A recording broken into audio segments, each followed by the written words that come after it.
Hello, everyone. Welcome to Hi. the second Surviving Strangehollow stream, where we get to talk to more of the design team and the amazing artist Emily Hare. Why don't we take a moment to let everybody introduce themselves? Let's start with Emily. This is like that nightmare scenario, isn't it?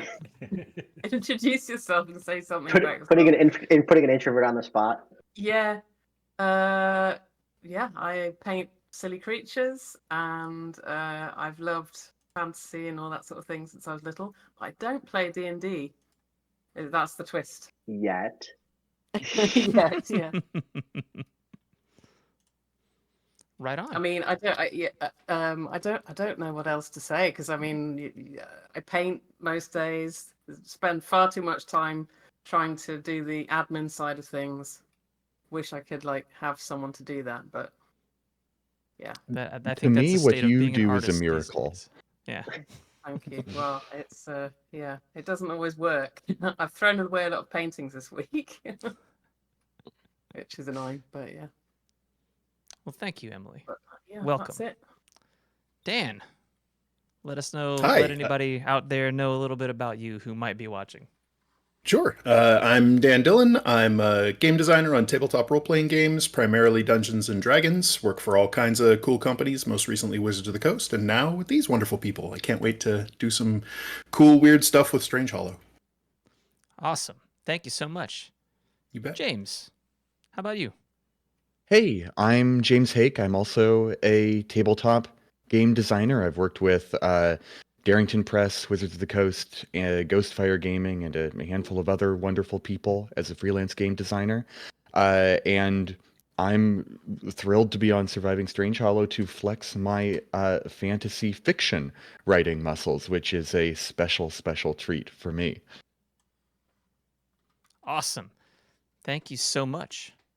Shawn, you've been with us before, but let's let everybody else know how you are and who you are. Well, I have not changed since the last time we've done this much.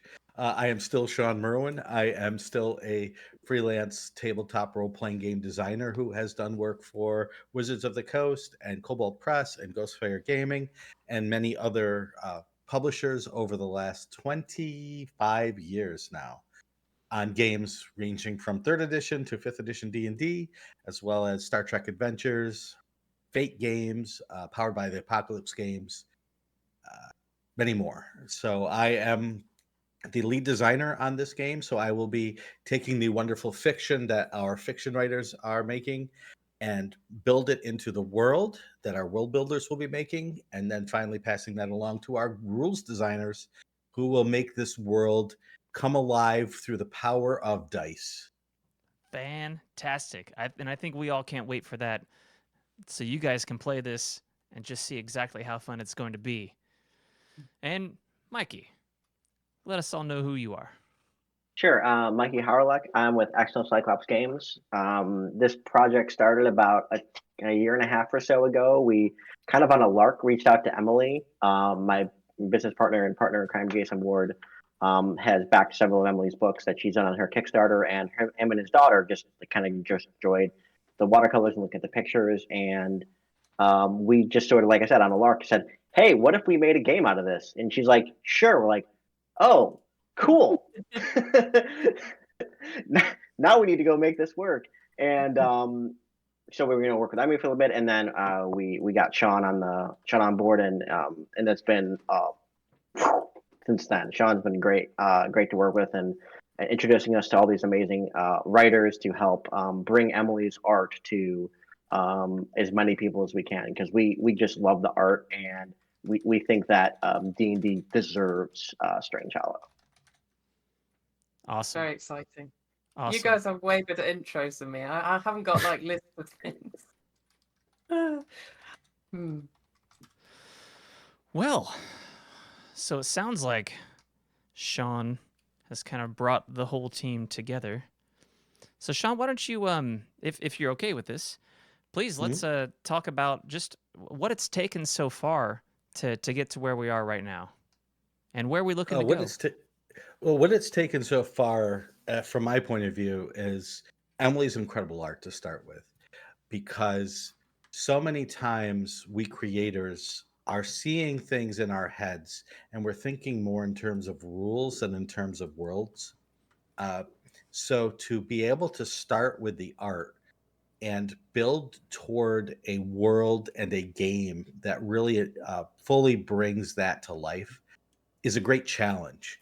And a lot of times, I'm going to speak for myself, but I think some of the freelancers here will agree that a lot of times it turns into going into the word mine, right? You're just going into the word mine, and you know the choice words you need to pluck out, and you're hammering away with your pick. And this lets you sort of decide the mine you're going to go into. It really lets you do something that it's a different process than you're used to. And after you work on 3 or 4 or 5 or 20 or 100 of these projects, they're fun, they're great. You know, you're creating games. It doesn't get any better than that. But you want to try something a little different. You want to do something a little different, bring the game to life in a different way.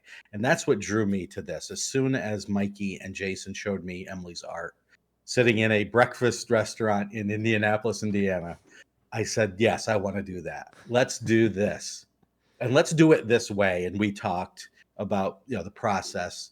And so I said, I know some wonderful people who are going to love this. And I reached out to those wonderful people, who many of whom are sitting here right now. That's amazing. One of the cool things about this project is it's backwards from most RPG projects, where you start with words and then art comes later. This is starting with the art, and then the words get to, you know, bring what we can already see to life through story and gameplay. So that's going to be a fun reversal of how it usually goes.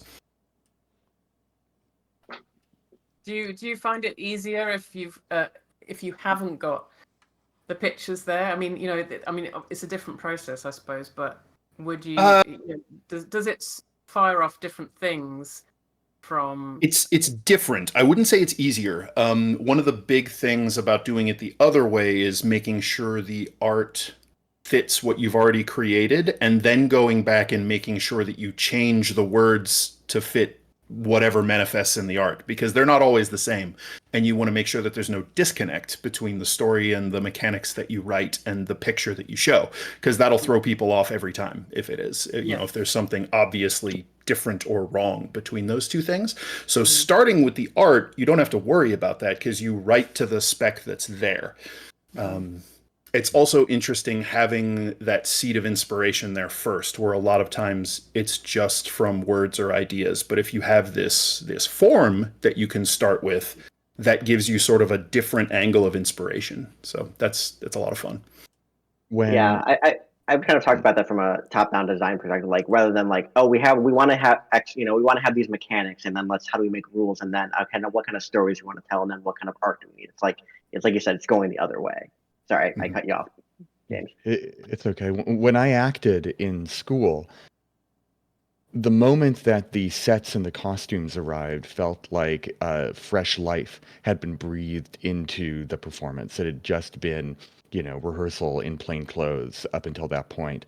And in tabletop RPGs, I don't usually feel that feeling, because the writing tends to be done, you know, with the contingency that there's an edit going to happen afterwards, well before the art shows up. And so they're kind of separate processes that get clicked together later. But to start with the world realized in illustration like that, it kind of feels like starting with the dress rehearsal, which gives all that sort of inspiration right up front. Yeah. That's a nice way of putting it, the dress rehearsal. That's good. The thing about game rules is that a lot of times the game rules build the world for you, or they box you in because of that. And so it's freeing to start thinking it the other way around. You know, talking to Emily about her vision for Strangehollow, she's coming at it from the story that was in her head. And you can correct me if I get any of this wrong, Emily. And so there are some considerations we need to make this world one in which a game can be played.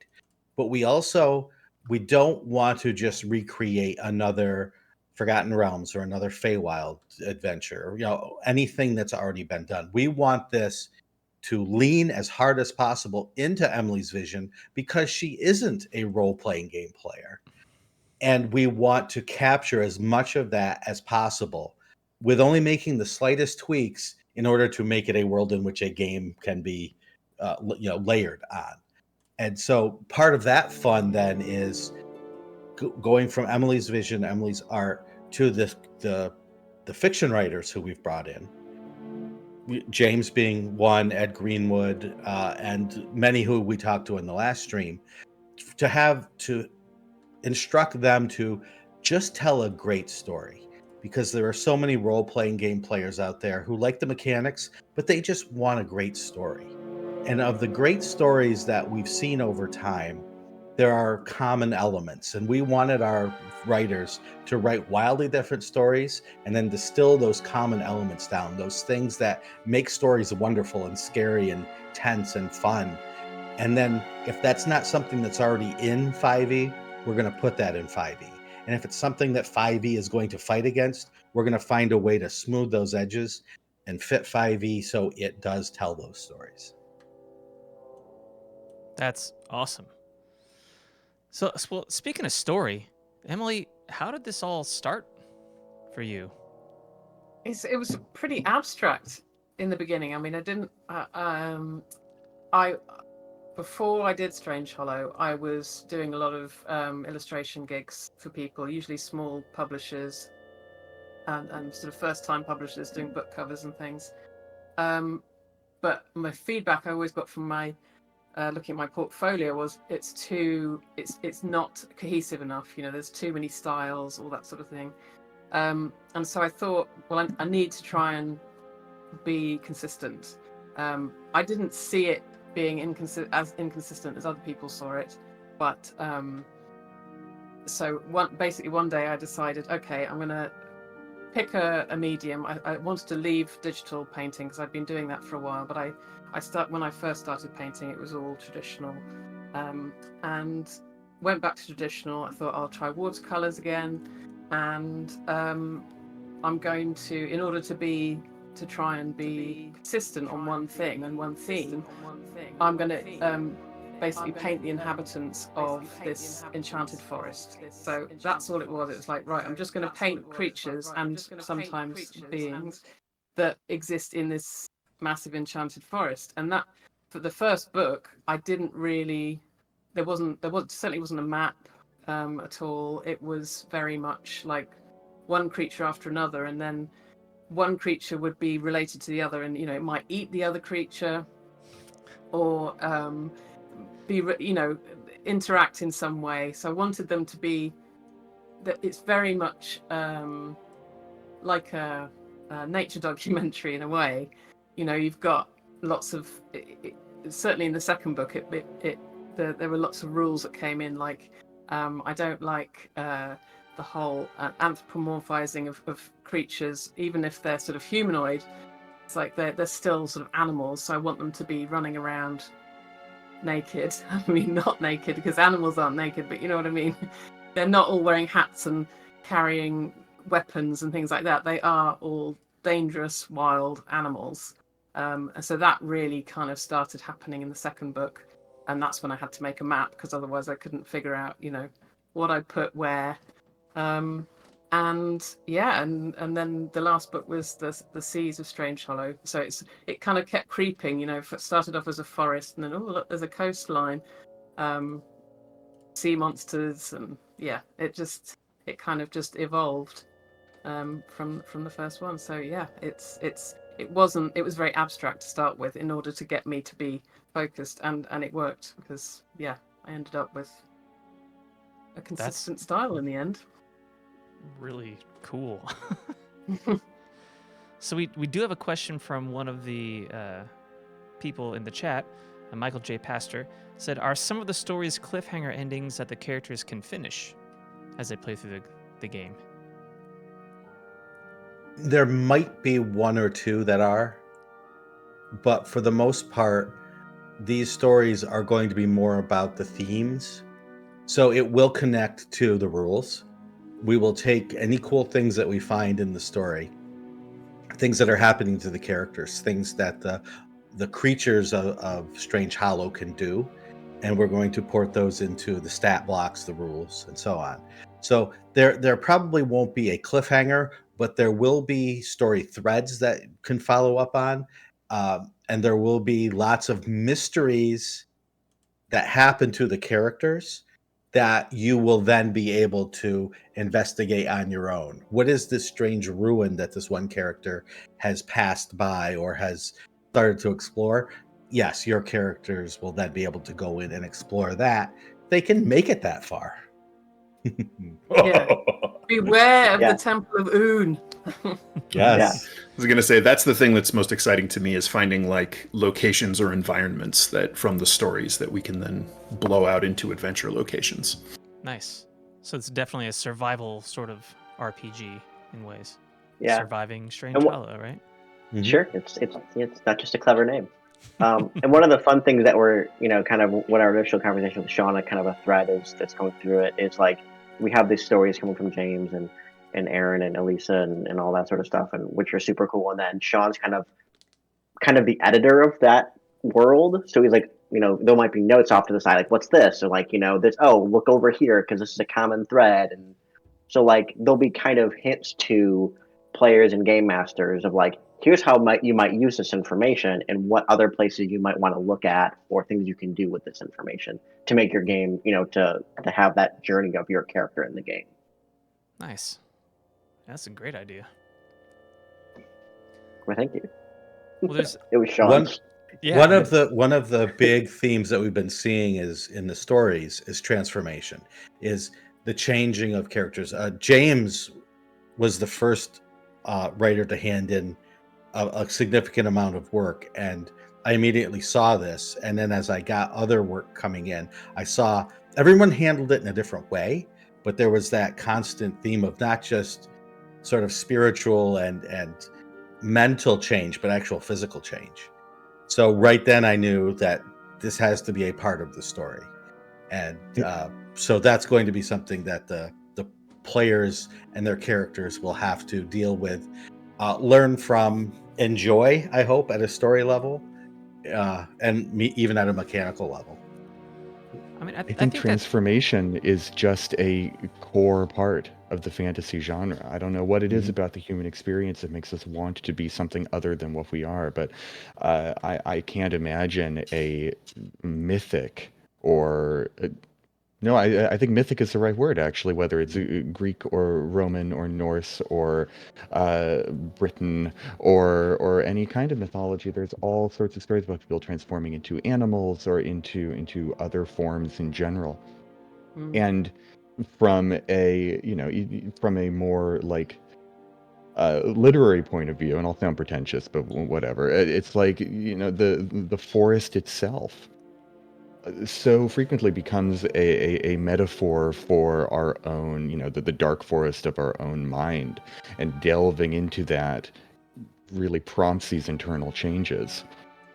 And to bring it back out of literary analysis and back into playing a role-playing game with your friends. I mean, the literary depth doesn't have to be there as long as you're having fun, but to start from that point, it adds this texture, I think, to what you're playing, even if you're not busting out your English degrees while you're drinking beer and playing your game.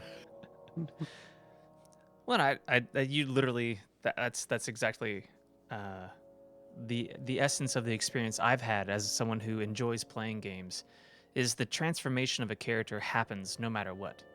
Whether you're leveling or something happens in the game and the story and you make a decision that you didn't think you would, and that completely changes the trajectory. It then all of a sudden becomes not about what mechanics you're using to get an effect. That's when you start to make that story that you sit around with each other and like telling stories at a campfire internal. And it gives you that joy. You're like, I experienced this. I went through this, Yeah, it's great. And then what we need to do. Oh, go ahead. No, Sorry. you go. I was just going to say I've only seen a couple of stories from people. I mean, short story snippets, and it's so it's brilliant, but it's also really weird seeing people in Strangehollow that is some, you know, and using the creatures that I've made in their stories, and, you know, building new, you know, putting them into the stories in a really interesting way that I would never have thought of, but it totally works because of the creature and its nature. It's been amazing. It's a very odd. At first, as Mikey knows, I was like, oh god, people in changing the world. But I've kind of let go of it now, so it's really fun reading what people have written. And that's going to intensify once it goes from authors writing stories about it to players using it in their games, and you hear about what they do with it, because it's just going to be everywhere, and you would never have guessed what people are going to do with this stuff. It's surreal. Yeah, it's amazing. We do have a Surreal few is the word, questions yeah. in chat. Yeah. Or I'm sorry. Say what, James? Oh, just surreal really is the word. Yeah. So one from Snuggy the Goblin, which I'd love. Snuggy, whoever you are, Brilliant. that's great. What brings you guys inspiration?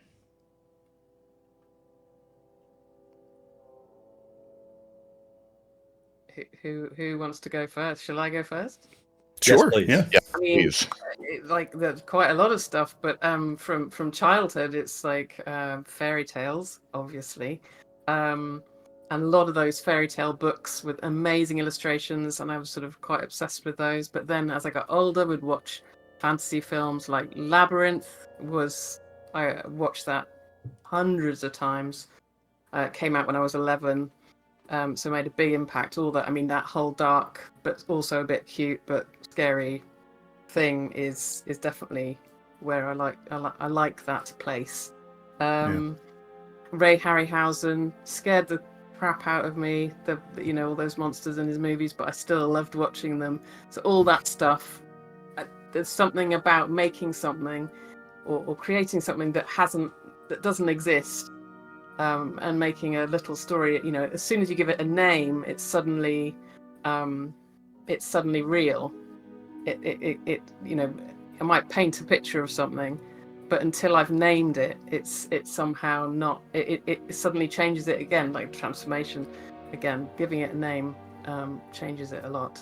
And nature documentaries, which also will be quite obvious from Strangehollow. Just I get so much inspiration from I mean, you know, any of the David Attenborough ones, that just the photography and the detail and weird creatures. I mean, you can never think up anything as weird as the natural world.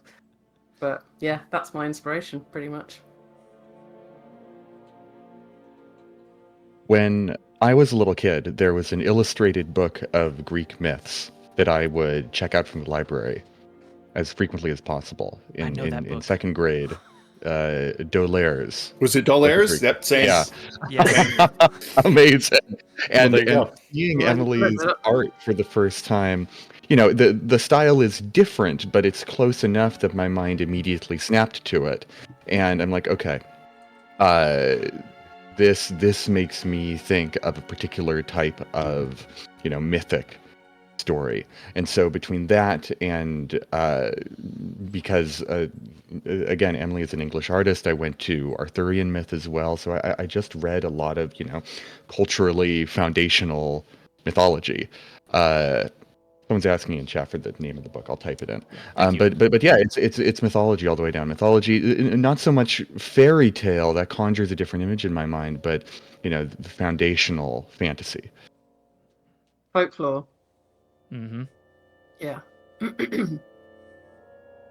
I want to hear Dan's answer. Yeah.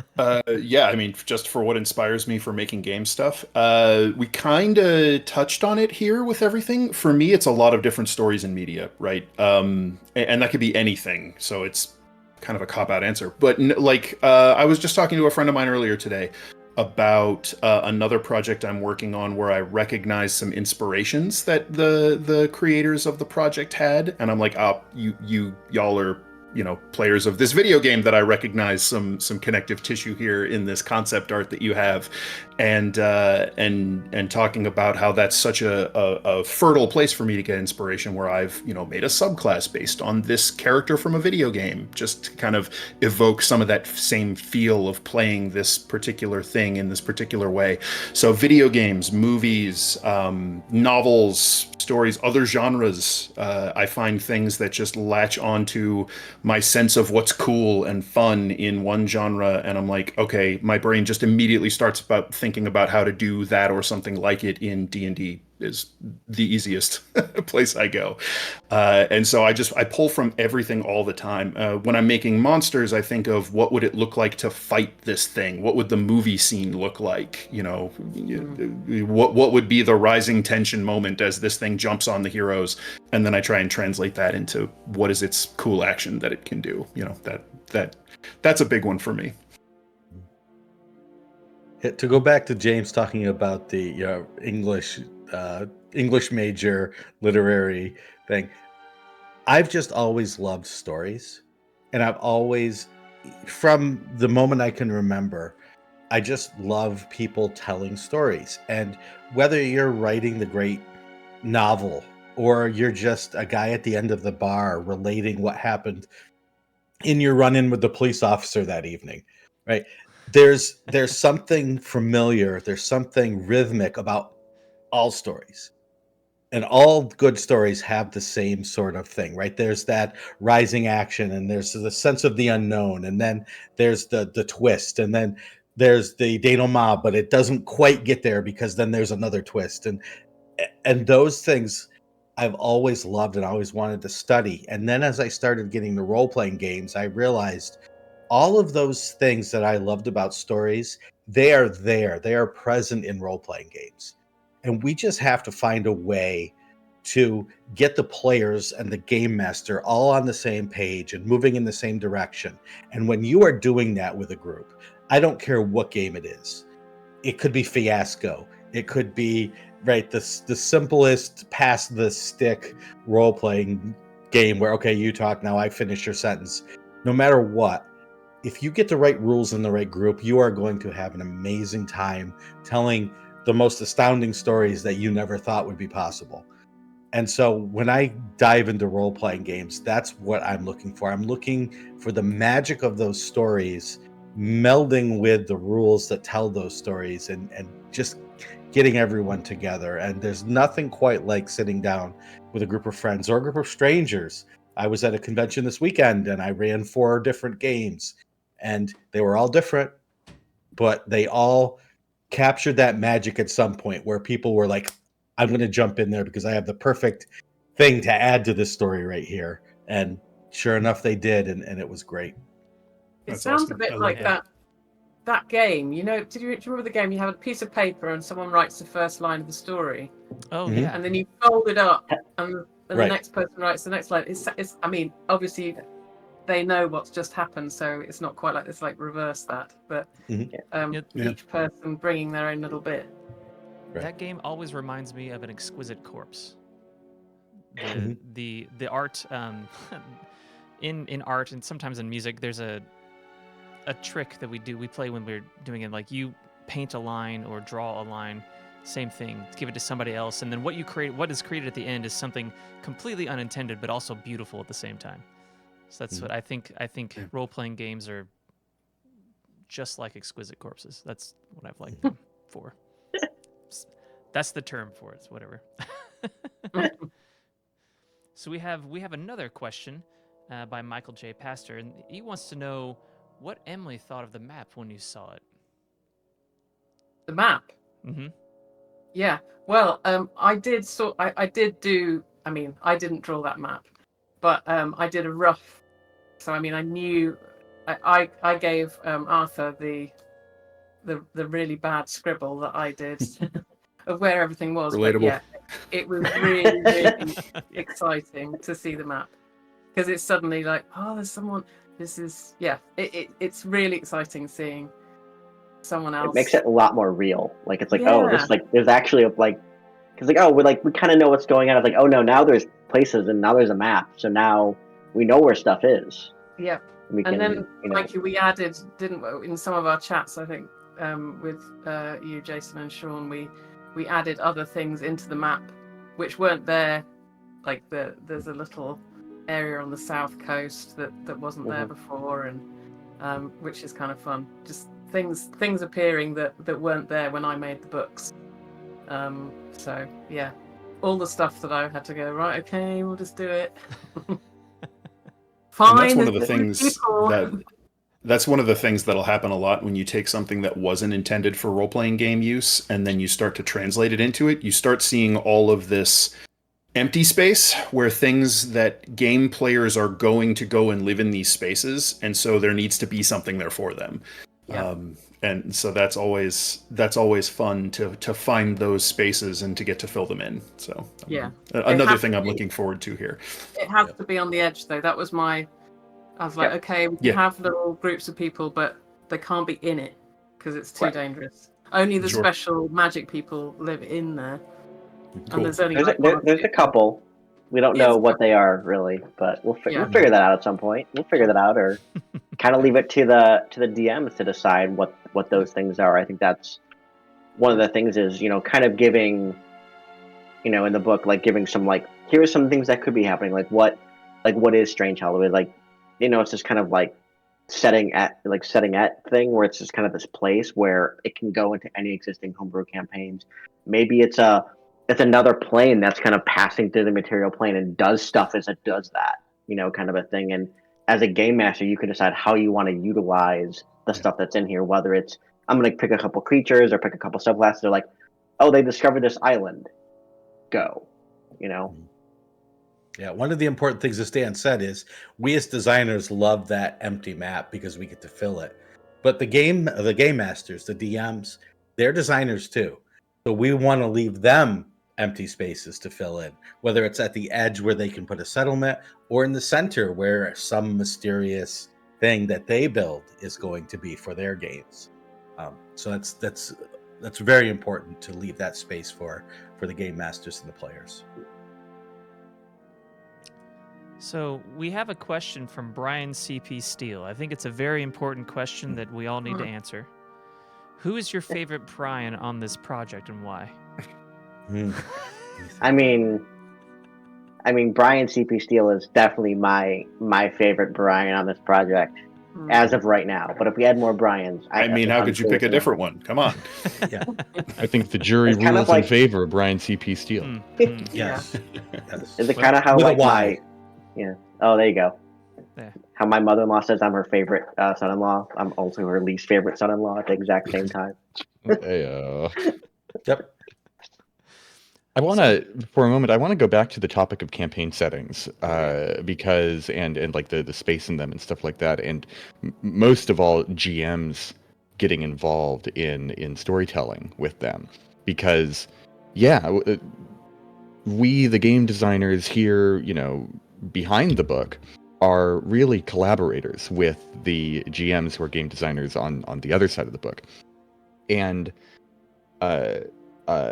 Wolfgang Bauer of Kobold Press said something in an interview when they were making the 5e Midgard world book that has lived in my mind ever since.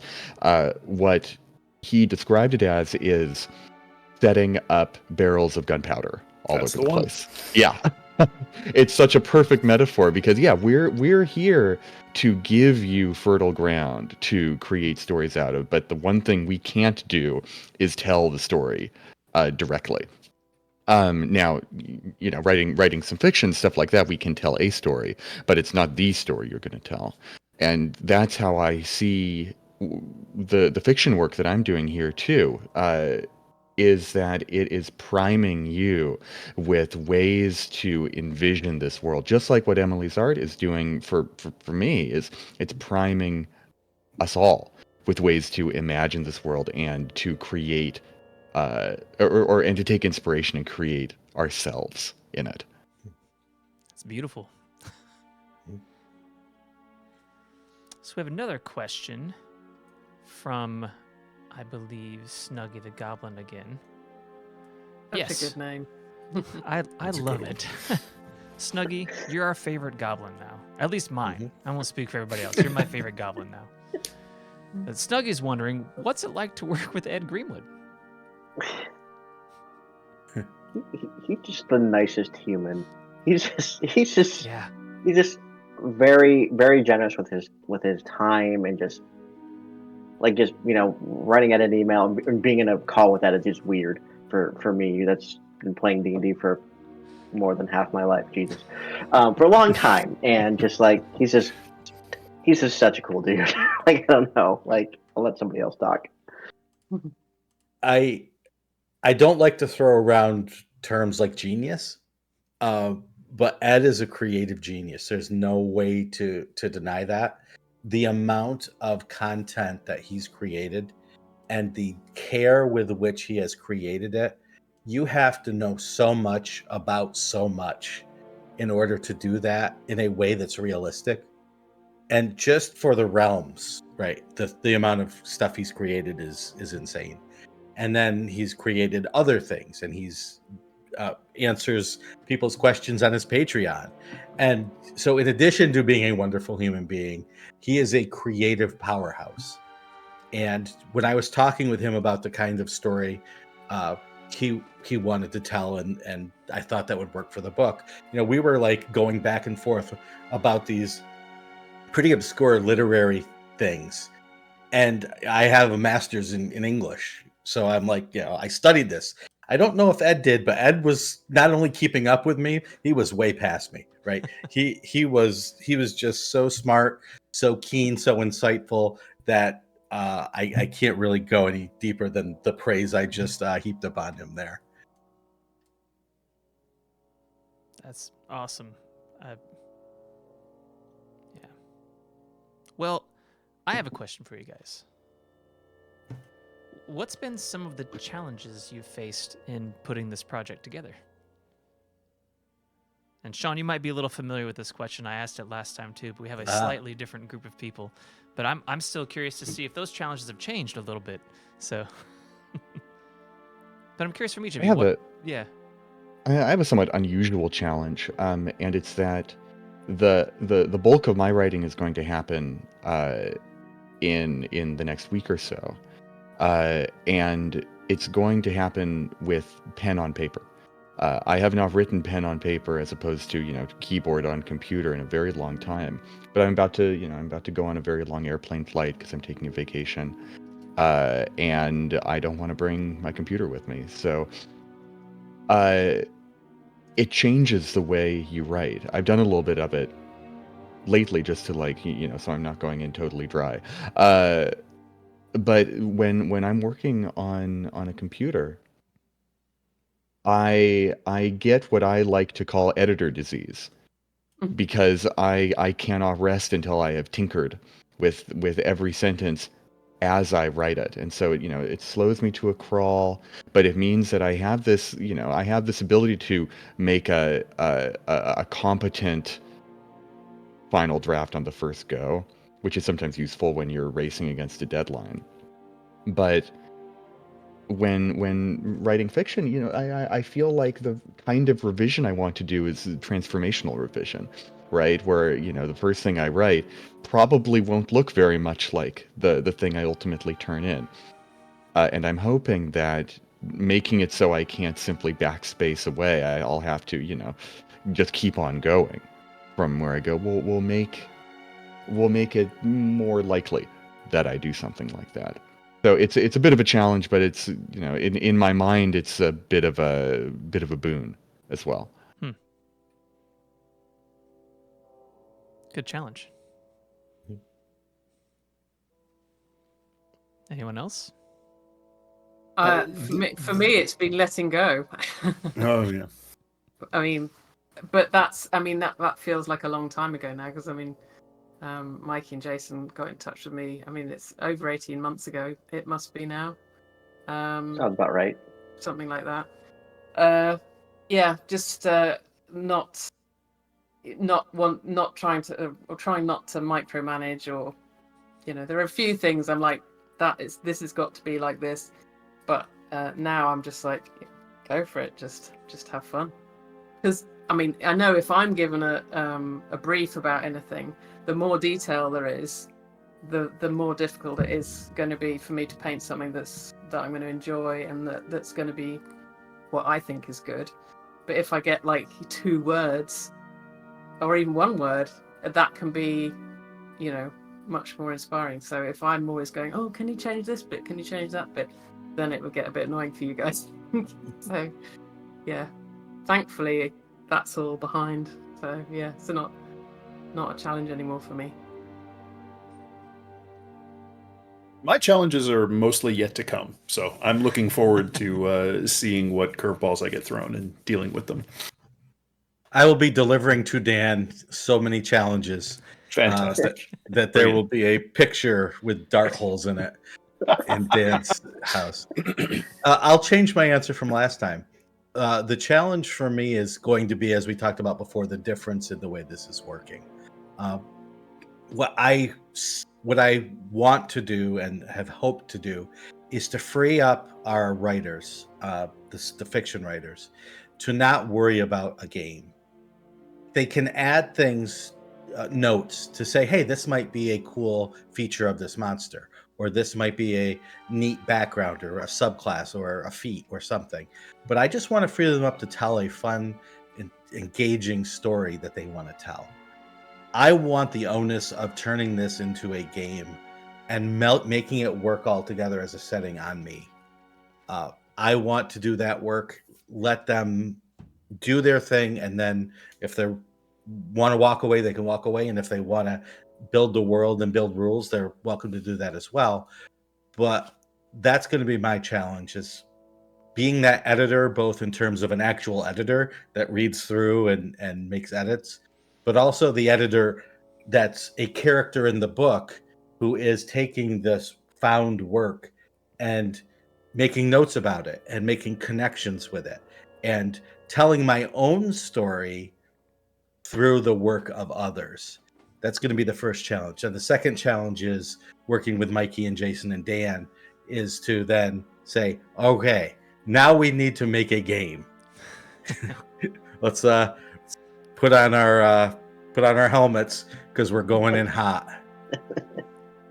I mean, but the process sounds, I know that it's not typical from a normal game build, but it sounds fantastic and exciting, to be honest with you.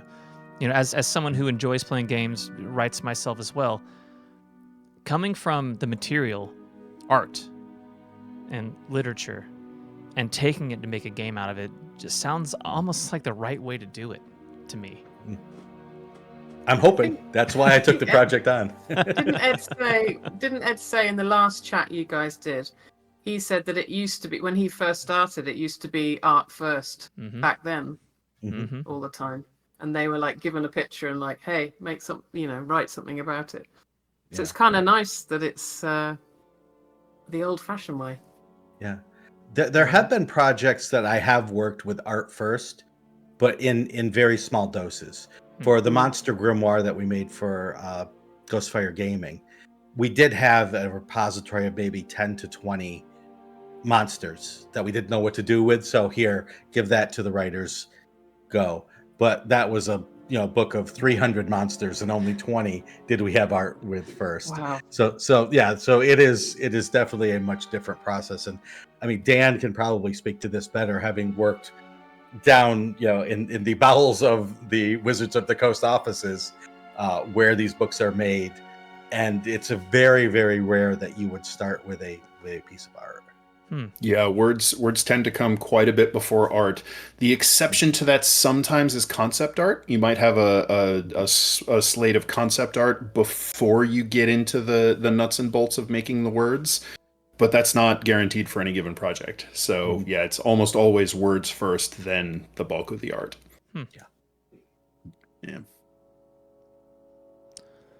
Well, we had another question, but Mikey, I think that you answered it in the chat about the stretch goals.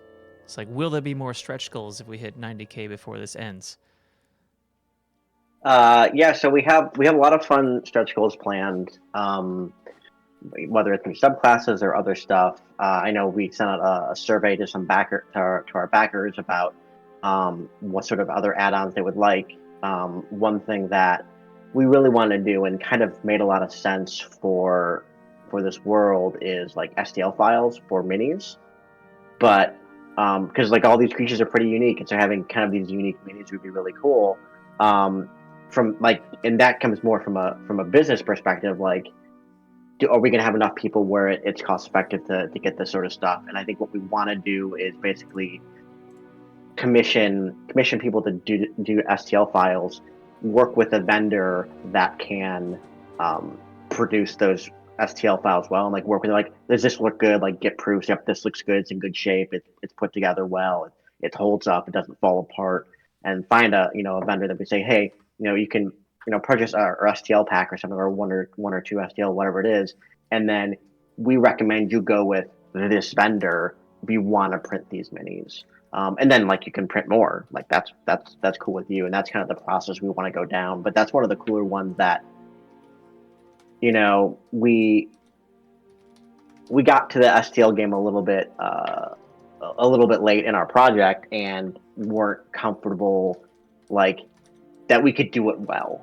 I think was our main concern, is we didn't want to do it in a way that had a cheap product that didn't hold up and stuff like that. So we think going down the STL file right, and then people can basically buy those STL files and then they can print them themselves, is probably the best way to get those into people's hands. And that's one we're excited about, depending on stretchables and stuff like that. And obviously there's always there's a backlog of subclasses that I concepted that are I had this idea for a subclass or something like that. It's like, I think that'd be really cool, but as a player, that's what I love too. It's like, oh, this would be really cool, and I want to make a sorcerer does this thing. I tend to make sorcerer subclasses for some reason. I'm not sure why, but kind of where my brain goes. But stuff like that, new feats, magic items, so stuff like that I think are kind of our big our next stretch goals. But if we'll keep making stretch goals if as the funding level goes there, and oh, Jason just texted me the next 4 are on the site. The next 4 are on the Kickstarter page. Look at that. That's real time right there. Thanks, Jason. We're pretty close to the next stretch goal now. Yeah, we're real close. Yeah. Be great to get there and beyond. I'd love to see how much more we can get, into this project, and how much more meat people can get out of it. It's such an exciting thing. So give us more stuff to create for you. Yes, Yeah. please. Yeah. And that's the thing, is Jason. like really being able to leverage the team that we have as much as we can to make sure that we can have people that are the experts at this stuff working on this, like getting Shawn and James and Dan and Emily, and like just the talent pool that we have here is like it's just incredible. And seeing and getting this, I want to just get this book to people's hands because it's going to be so cool. It's going to be so cool. It's going to be massive as well. It's so big. Huge. We got all that art to highlight. I want to look directly at the camera here now to chat and say, if you love what we're talking about, I hope you'll tell all your friends about this, because Please. you can tell by looking at our faces how passionate we are about all of this. And when we're in social media awash with new distractions every 5 minutes, it can be easy to get lost. But we're a cool indie project, and we want other people to hear about how awesome this is. Mm-hmm. Yeah. Mm-hmm. Please tell Spread your the friends. word. Well, is there anything that you guys would like to say to chat to the world, to people who may have backed this or are thinking about backing this project before we say goodbye for this evening? I will say that if you've backed it already, thank you so much. If you're considering backing it, as everyone said, listen to what we've said, listen to how passionate we are. And when the Kickstarter is over, we will be listening to you, if you've backed us, to hear what you want, to hear what sort of twists on 5th edition, the 5th edition system that you want Dan Dillon and James Hake to be working on, specifically for you, right? Is there something that you've always wanted? Let us know. We have the resources and the energy and the passion to do that. So we're going to make something memorable. It's a unique situation to be able to do that, rather than someone goes to I don't actually know where people go and buy D&D games. Do people even go to shops anymore? Is it all online? But you know, the Support different your local game store. Always support your Yeah. local game store. Definitely. But yeah, being able to talk to us directly and say, oh, can you do a blah, one of these or one of those? Yeah. Have you got this creature or a creature like this? Because I've always wanted to, you know, be in a game which has got a specific thing. I think it's amazing to be, you know, that people have got the opportunity to do that and contact any of us and just say, hey, please do this. It's good. Absolutely. How about anybody else? Like I mean, guess it's you know, echoing, you know, what James and Shawn and Emily are saying. Like, just there's it's a truly world-class group of creators that are coming together on this project that I'm just thrilled to be working alongside and helping get things out of their way, and get them to do their best work. That's my goal, is to get them to do their best work. I was talking with Ed at GaryCon over the weekend, and he's like, you know, I know you said like this many words, but I think it might be a little longer than that. I said, cool. Like, if you need more words to tell your story, please write more words to tell. I want you to tell the best story you can. And if that means you're writing a little bit more, we will figure out a way to make it work. Like, that is the least of my problems, is finding out, you know, well, I'll say that now, not in, you know, 6 months when we're putting the book together, but Yeah. We'll talk about that come layout time and see how you feel. Yeah. Differently, but I'm not going to tell Ed to write fewer words. I want him to tell the best story. I really want Ed to write the best story that he can. And if that means more words, that means more words. If that means fewer words, that means fewer words.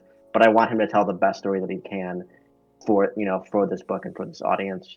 And so, like, that's just super fun for me. And I want to, you know, kind of pull something that Dan said earlier when he's talking about inspiration. It's like, when people mention stuff to me, it's like that sort of thing, like, oh, what about this and this, and sort of like remixing ideas and like taking things from here and here and here, and then putting that together that feels cohesive and feels like it you know, like it was always meant to be there. So when we get those ideas from people, whether it's from I'm just like having a conversation with my boys, or like we're playing a game or something, like, oh, that's cool, write that down, like, and remember that later, and then how do you pull that stuff together? So that's always just super fun.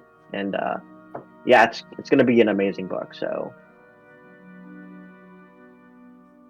Good fun. Dan? I kind of just echoing what everyone has said. Thank you to everyone who supported. Please scream about it to everybody who will listen, to get this in front of more people, because I think it deserves to be in front of as many eyes as we can possibly get to show it to. Just to be able to get more people to be able to partake in this world that's coming together, and then that's going to feed back into it to let us make more awesome stuff for you. And one of my biggest things about making game material is I want to make game material that is going to be used at game tables, not just read for enjoyment, or, you know, just read to be read, which is great. You know, read a book to read it. That's wonderful. Enjoy the art. But I want it to be used in games. So hearing about what you all want, the things you want in your games, particularly for a genre that maybe most core mainstream D&D hasn't done a whole lot of, like survival exploration stuff. If there's things you want in your games, us hearing that lets us create it for you. And that's what I want most of all. I want things that you are excited to tear apart, put back together, use in your games. Well said. You know, even as someone who isn't writing game material here, the fact that what's being written can be the inspiration for game material that is going to be designed after it, or that can be transformed by the reader. That's what's most important to me, is that it's, you know, is that you think deeply about what's been created here, and that you have fun with it. Yeah. Awesome. Well, I thank you all so much for joining us this evening.